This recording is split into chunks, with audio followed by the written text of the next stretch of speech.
ఎల్లకాలం మన జీవితం, మన కుటుంబము పచ్చగా ఉంటూ సమృద్ధిగా ఫలాలు ఫలించాలి. నా జీవితంలో నేను నెమ్మది కలిగి జీవించాలి, నేను బహుగా ఫలించాలి అనుకునే వ్యక్తి దేవుని వాక్యమందు నిలిచుంటాడు.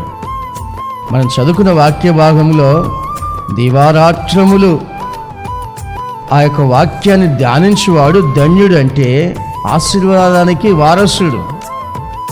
దేవుని వాక్యానికి ప్రాముఖ్యత ఇచ్చే వ్యక్తి ఎప్పుడు కూడా సంఘములో ఎదిరించాడు. దైవజనుడు వాక్యం బోధిస్తున్నప్పుడు కొంతమంది ఈ మాటలు నా కొరకే చెప్తున్నాడు, కావాలని చెప్తున్నాడు అని ఎప్పుడు అనకూడదు. నా ప్రియ సహోదరులారా, ఒక మనిషిలో లోపము లేకుండా ఆ మాట నీ దగ్గరికి రాదు కదా. లోపము లేని వాని దగ్గరికి లోపముందని ఎవరు చెప్పరు.